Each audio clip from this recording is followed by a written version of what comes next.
let's talk about Devil Daggers. Released in February of 2016 through Steam's Greenlight program, which would fall by the wayside in favor of the Steam Early Access program, Devil Daggers is a retro-style first-person shooter that takes place in a single arena with a single weapon and a limited moveset. The player will slowly become surrounded by increasing hordes of enemies, all of which have specific weak spots and strategies, and the goal is to survive as long as possible against steadily mounting, unwinnable odds. The fact that Devil Daggers released into the PC market before Doom 2016 and Dusk is kind of a marvel, because looking at the retro, pixely, jagged polygon aesthetic, I honestly assumed that it came out a lot later than either of those two games, and yet it precedes both of them. Devil Daggers was a bit of a marvel upon launch, garnering praise from both consumers and critics alike, and inspired more than a few imitators in its wake. Now, me, I do love the visuals here. I love the atmosphere here, but this is not a game that I have a good time playing, and I've tried. I've tried, but the limited moveset, the single weapon that doesn't feel like it does nearly as much damage as it should in the face of the enemies that we're facing, the smallish size of the arena that we could potentially fall off of if we're not careful, it's just not for me. And you know what? I do respect the hell out of it. I don't think it's a bad game, but it is the kind of game that I feel exists as the type of emerging genre where you're expected to bash your head against the wall repeatedly in order to find some kind of zen-focused and last long enough to actually please your wife. I mean, get a high rank in the leaderboards. Enter Killbug. Now, I've been aware of this game for about a month or so now. I watched Under the Mayo play a live stream of it when the game released, and what I saw of it at the time looked pretty neat. It looked exactly like the kind of Devil Dagger-like.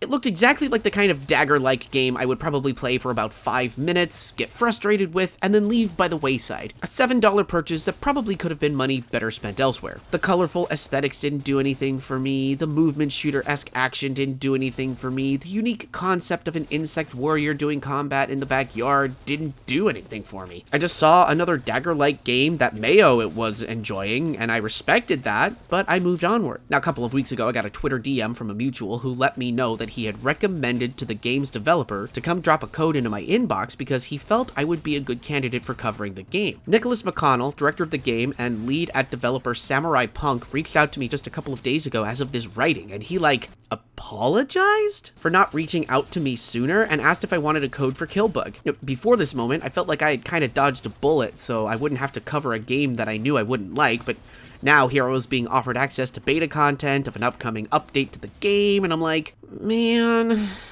So, of course, I said yes, and I figured I'd play a little bit of the game, see how I felt, maybe do a video. Probably not, though, because I've been trying to get my shit together long enough to finish working on my Terminator video, and kids, holy shit. Holy fucking shit! I literally dropped everything to tell you to go play this game. Go play this fucking game. Killbug's setup is real simple. You're an exiled mantis with an Uzi and a machete, and you've come back to the insect kingdom for some high-caliber revenge. So you drop into this foresty, swampy, I don't know, backyardish kind of arena, and you face off against increasing hordes of enemy insects across different varieties, all of which have their own tactics and weak points and placements, and the goal is to survive as long as possible, racking up the highest score that you can in order to compete and place yourself higher on the leaderboards. I mentioned in my Proteus video that I'm not a big fan of leaderboards, as I don't really feel the need or want to compare my own performance to the performance of others, but shit.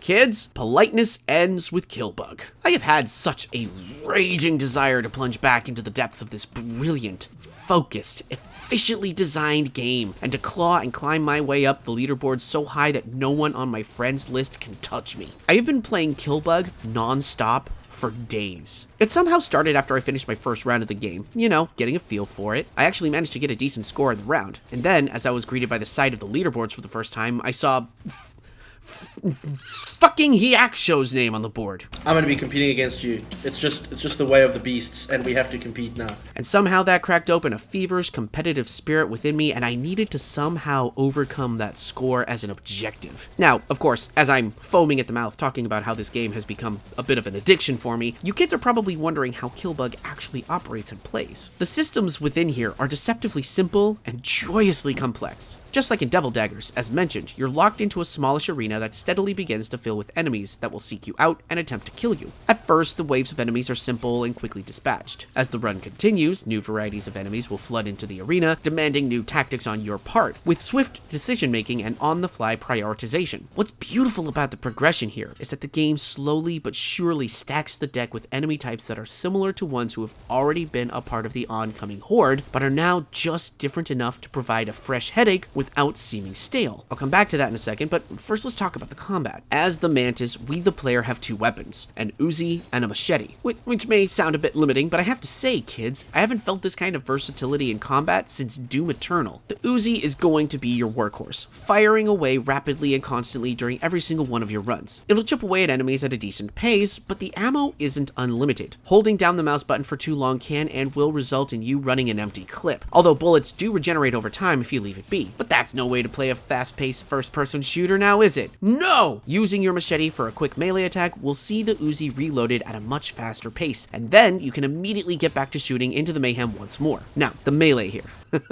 Holy shit.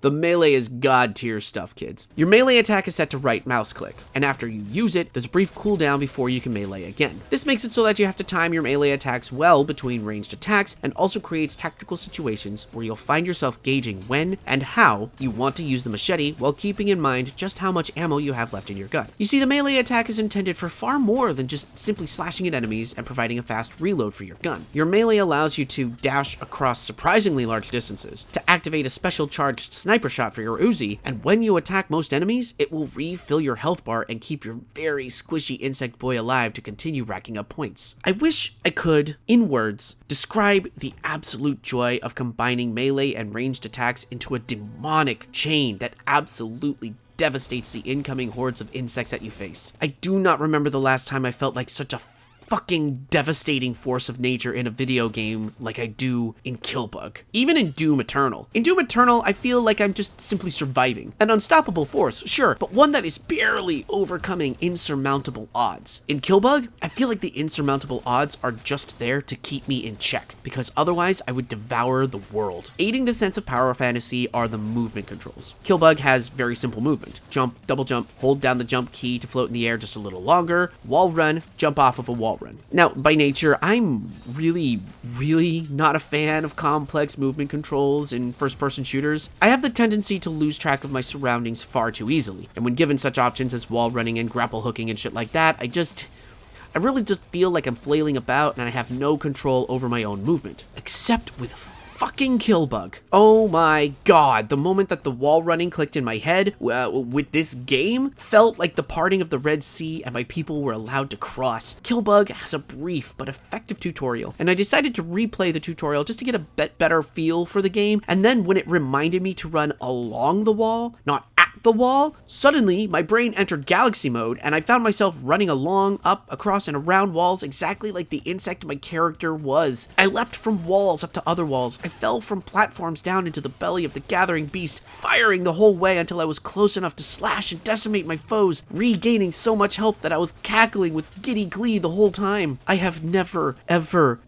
felt fucking comfortable with wall jumping in first-person shooters before, but Killbug took me gently by the hand, showed me the way, and now I am fucking unstoppable, kids. Oh my god, I love this game. I really, truly do. I cannot believe the amount of freedom of movement that Killbug places into your hands while making it feel so easy to pull off. You know, I've played Ultra Kill, I've played Dimensional Slaughter, I've played Viscera Fest, and I've always felt like I was just barely in control of my movement, and that I couldn't really get a handle on what I was doing. You know what I mean? But here, I feel like I've got every single pixel down to a science. I am one with the control scheme. I am one with the arena. I am Neo. I am John fucking Wick in Mantis form. And as I rise and fall gracefully through and across the oversized blades of grass in this environment, anytime I miss a jump or fail to dash correctly with the melee, I know it's my fault. These controls are so good that I know beyond a shadow of a doubt that every single mistake I make is mine and mine alone and no fault of the game. game. What a wonder. Of course, incredible combat and wondrous movement are all well and good, but if the enemies are too easy or too difficult, then the surgically precise balance the game has offered up so far just comes crashing down, and then our gameplay can either feel weightless or cumbersome. But through some miracle, developer Samurai Punk have placed an emphasis on careful, gradual escalation that can and will end your run at any moment if you're not attentive. But it also provides you with enough space and context to be prepared for practically anything the game will throw at you. Let's use the spiders as a great example. The huntsman spiders start to appear about a minute or so into a round. I've paid careful attention to the timer up here in the corner to help me learn and decipher at what point certain enemy types will begin to enter the arena. Huntsman spiders are devious little creatures because, unlike most of the other enemies, you will not gain back health from meleeing them. They still take sufficient damage from a machete swipe, you just won't get health back from them. Couple this with the fact that the huntsmen hit hard and take a decent pounding, that makes them formidable enemies that you'll want to get out of the way as fast as you can. Now, if you're paying attention, however, you'll notice that spiders spawn into the area through egg sacs covered in spider webs. If you run around quick enough while their eggs are growing, you can dispatch the webbed sacs before the huntsmen emerge and eliminate a really awful threat before it can begin to even threaten you. Meanwhile, later in the round, the game will start spawning Spiderlings. These are just like their larger huntsman cousins, except these spawn in higher numbers and could really make your day turn bad. Up until this point, the game has prepared you for an enemy that hits hard and doesn't give you back health when meleeed, but can be killed while still in mid-spawn. Spiderlings are exactly the same, but in higher numbers, and arguably deadlier. You can still destroy their web nests before they hatch, but this is, of course, assuming that you have the space and time to do so while under constant attack from the other insects surrounding you. Killbug's arena battles feel like a carefully composed sonata. New enemy types are slowly introduced at the same time in each battle, so you can, in theory, prep yourself for new enemies every single time you enter combat by watching the clock and readying yourself to check for spawn points. Meanwhile, as this countdown happens, the soundtrack reflects the oncoming storm and the changes to the combat environment. Mitchell Pasman's glorious drum-heavy soundtrack for this game is an easy and early contender for my favorite OST of the year, gradually, ominously escalating with the timed encounters, fueling both my violence and my dread. As the music changes, you'll become aware that something has changed within the environment, or that a new foe has come swarming into the arena. Every single aspect of the game has been perfectly tracked to the timing and the beat of the music, a kaleidoscope of vivid, informative input that, if given proper attention, even in the midst of the chaos, can and will inform players as to what exactly is going on around them. I really cannot stress enough just how much this game is doing at every given second, and how carefully weighed and balanced all of this is. I think the best example, for me at least, are the centipede enemies. For the most part, when they spawn in, they'll ignore the character, meandering about the area without a care in the world, while every single other enemy is homing in on the player. Centipedes have very long bodies, and if you're in a bad spot and need to regain health, a carefully aimed melee slash will rip a massive chunk out of those bodies and fill up so much of your health bar. But the heads of the centipedes will turn and bear down hard once you start attacking, so you better be prepared for crazy fast, super vicious, bitey things that will somehow get even closer than any of the other enemies can. It's this balance, this awareness of an enemy that will provide a boon for you but become a really fraught foe if attacked, highlights for me just how much thought and time and surgical energy has been put into Killbug. With this game, I have now covered 2 games in a row that I initially dismissed as titles that I probably wasn't going to enjoy. And yet, just like with Slayer's X, I find myself prepared to announce Killbug as a candidate for Retro Shooter Game of the Year. It's not perfect, mind you. I do have one minor criticism amidst all of my gushing. The game doesn't really give you outright information on how to activate the super powerful sniper shot that will do excessive amounts of damage if you land it right. I knew that I was doing something to activate the sniper shot, which is signposted by the neat sigil that surrounds your Uzi, but I couldn't figure out for the life of me exactly what. After going back and watching Mayo play a little bit more, I learned that the way to activate the sniper charge is done by aiming at the ground, hitting jump, and then slashing with your melee. Once I got this down, I was able to experiment more and have a bit more of an understanding towards manipulating the enemy flow around me. And while it does make a sort of sense mechanically for this game, a game that hinges on the player experimenting with gameplay and game flow to truly come to an understanding and respect for the ensuing chaos, I was just a little bit disappointed that such a basic combat mechanic just wasn't explained in the tutorial for me to utilize during the game proper. Yes, other players were able to figure out how to activate it, and perhaps I might have figured it out on my own in time. I would understand more if the sniper charge was something that could literally turn the entire tide, or if it was a pickup item mid-arena that gave you an ability, but it's really just a basic super shot that you can't spam or abuse. And that, my dear children, is something that I would have greatly appreciated being told in the tutorial, even just once. However, that minor lament is, at the end of the day, minor. Minor in the grand scheme and scope of what Killbug does right. What Killbug does with the honed edge of a masterful warrior. Every second, every kill, every beat of the soundtrack is carefully measured and executed, gracefully and furiously, in such a way that I am just thoroughly blown away by the whole thing. I considered for a moment just doing a stream of the game as opposed to making a video, but I knew I would probably just have blathered on incoherently as opposed to writing out a script like this. At least this way, I feel like I've scratched the surface of how fucking good this game is and how you really, really should be playing it instead of listening to me right now. Killbug scores a 9.5 out of 10. Now, if you kids will excuse me, I am going to go reload my coffee, settle back into my chair, take a deep breath, and dive back some more into Killbug. My goal this summer is to crack the top 50 on the global leaderboard, and I've got a long way to go in order to make this shit work. Come at me on the leaderboard, kids, and make sure that you're hydrated if you're gonna step up. Stay safe out there. I'll see you next time.